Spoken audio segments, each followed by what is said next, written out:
Ted Cruz, thanks for being with us. Let's talk, first of all, we're talking about the seat that Kay Bailey Hutchison will be vacating. Right. And our listeners inside and outside Texas should be interested because we always say, why can't we recruit good candidates to run for office? I think when you hear a little about this gentleman, and I know a lot about him, I've known him for a long time, you're going to say, this is the kind of people we should be recruiting. Ted, I went online this morning just to see what kind of things people are writing. And one of the things that comes up a lot, and we talked about this last night, one of the things that comes up a lot about you is this is the next Marco Rubio. Does that bother you? How do you react to that? Well, I think that's an incredibly kind comparison, and I think Marco Rubio's race in 2010 was the most important race in the country. And let's talk about that race because there are amazing parallels to what happened. Him and Charlie Crist. Walk us through that race. Well, it's the race that an awful lot of people have been analogizing to the Texas Senate race. In that race, you had Charlie Crist, the incumbent governor of Florida, who was very much a moderate, versus Marco Rubio. And when Rubio started, Crist had all the advantages. He had name ID, he had money, he had all the lobbyists. But he wasn't willing to stand up and fight for conservative principles. He wasn't willing to stand up and fight against the Obama agenda. He wasn't willing to defend free market principles. And what ended up happening is Rubio campaigned on a strong conservative agenda, on a record of fighting for free market principles, and on a personal story of having his family having fled oppression in Cuba. And when voters in Florida heard that message, not only did Rubio win, he won by over 20 points. Let's talk about where that race began. We're 5.5 months out from your election in March of 2012. 5.5 months out, where were Crist and Rubio? Because I believe it was something like 60-10. Is that right? Yeah. I mean, it was a 50-point differential. Crist had universal name ID. Rubio's name ID was in the low 20s, and he was in the single digits. And Crist had a massive money advantage. But at the end of the day, Barack Obama has been so radical that it has sparked an awakening all over this country. And there is a tidal wave of Americans standing up for liberty that are very concerned we are going in the wrong direction. And they're sick and tired of the same establishment, business-as-usual Republicans that don't have a backbone. I mean, why is it written that every Republican has to be a spineless jellyfish? And the nice thing is it's not written anywhere, because in 2010, over and over again all over the country, we saw a new generation of leaders. Michael, I've said a number of times, it took Jimmy Carter to give us Ronald Reagan. And I'm convinced the most long-lasting legacy of Barack Obama is going to be a new generation of Republican leaders that are committed to individual liberty and free markets and the Constitution, and is in the process of transforming both the Republican Party and this nation. Are you sure that jellyfish don't have spines? Because they do have those little prickly things. Let's talk about, first of all, because I think people, to understand where we are in this race, because you are behind in the polls because you're a first-time candidate and the guy you're running against is the lieutenant governor. But let's talk about the kind of people that have stepped forward for you, because I think that's important.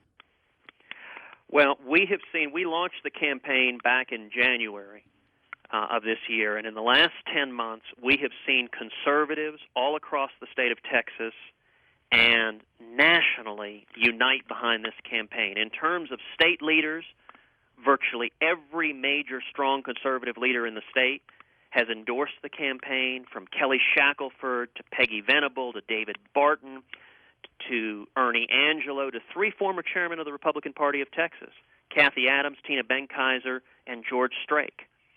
All of these are strong, principled conservatives that have been in the trenches fighting, and we've seen unbelievable enthusiasm among Tea Party activists and grassroots leaders. We've also seen, Ted Cruz is our guest. You can find out more at tedcruz.org. That's C-R-U-Z, like his cousin Nelson. It's been hitting home runs for the Rangers. It's not true, but it is the same last name. Or Jose Cruz, one of my childhood heroes for the Houston Astros, C-R-U-Z, tedcruz.org. We've also seen in the United States Senate where Republicans are in the minority, but even within that minority, there is a smaller minority of Tea Party conservatives, grassroots folks, and you are the only candidate, as I believe it to be the case, to have the endorsement of Jim DeMint, Rand Paul, Mike Lee, Pat Toomey, Club for Growth, Freedom Works, all. Is that right? That's exactly right, and it's, that particular group of leaders. It's worth underscoring what happened in 2010. If you go back 3 years ago, Jim DeMint is the strongest conservative in the U.S. Senate, and he was a lonely voice. He had almost no allies, and he was fighting for Republicans to grow a backbone, to stand for limited government, to stop constantly growing the size, power, and spending of the federal government. And what he did in 2010 was really remarkable.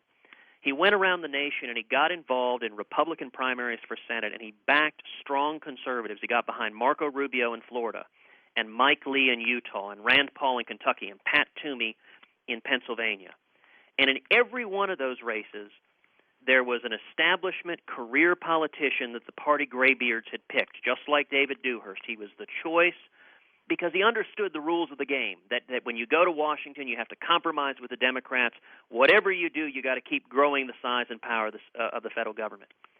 And Senator DeMint ended up raising over $9 million supporting strong conservative candidates all across the country, and every one of those candidates I just mentioned won against the incumbent establishment candidate. And I am unbelievably honored to be the only candidate in the country with the support of Senator Jim DeMint and Senator Mike Lee and Senator Rand Paul and Senator Pat Toomey, who are the strong conservatives leading the fight to stop the Obama agenda and to defend free market principles that are so under assault right now. Ted Cruz, who exactly are you to people that don't know you? Well, as you mentioned, I spent 5.5 years as the Solicitor General of Texas. Now, the first question, Michael, everyone asks, what the heck is a Solicitor General? I thought solicitation was illegal.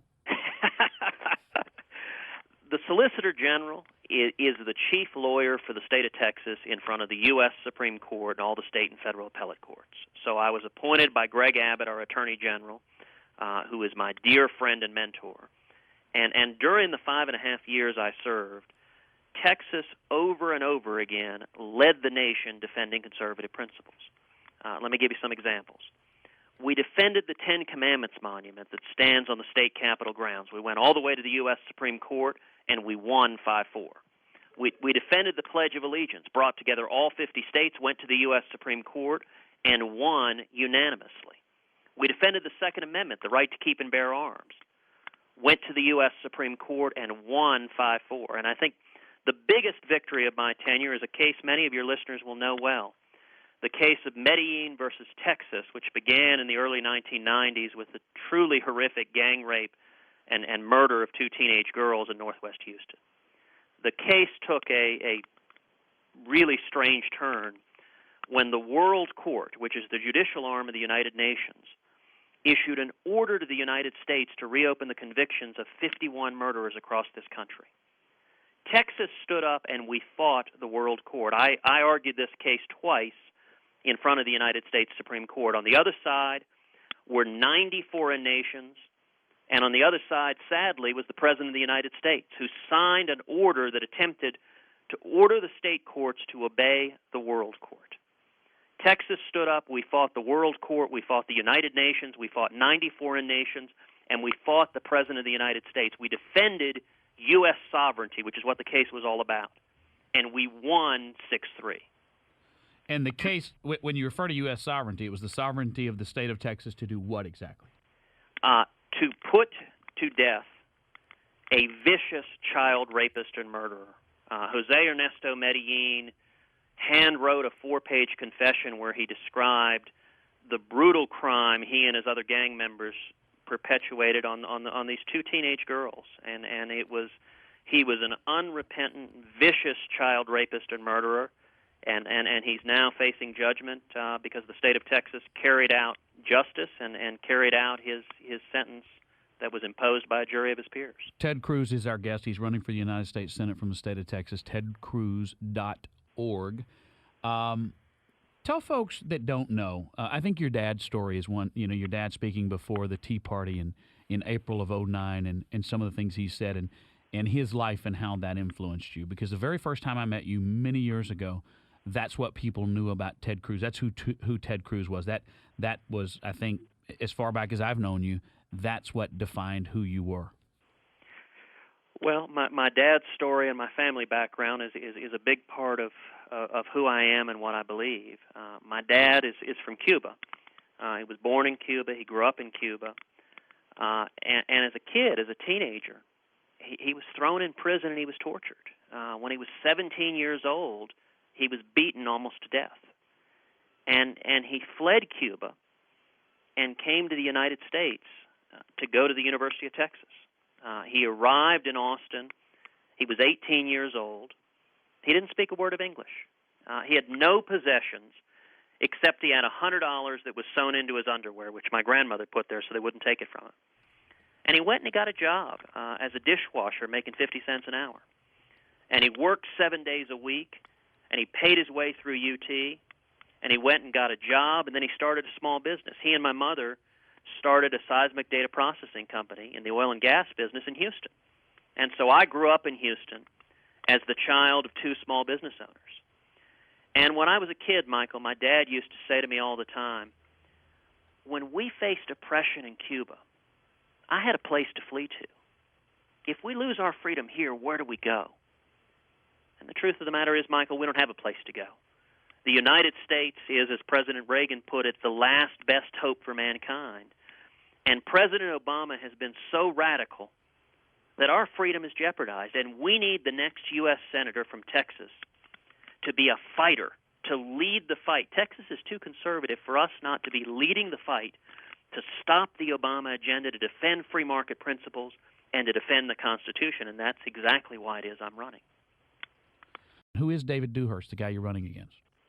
Well, David Dewhurst is your typical establishment incumbent. His entire record in government has been a record of going along to get along. He has prided himself on being a conciliator, on being able to sit down with every Democrat in the room and cut the baby in half.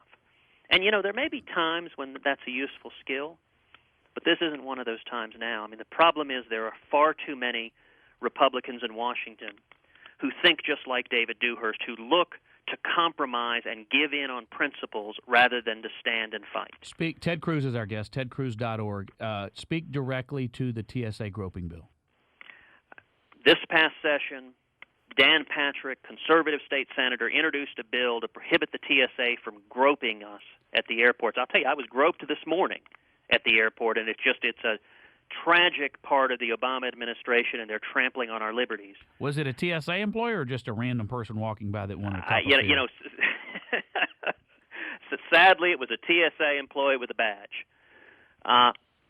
The votes were there in the Senate to pass the bill to prohibit TSA groping, and at the last minute, David Dewhurst killed the bill.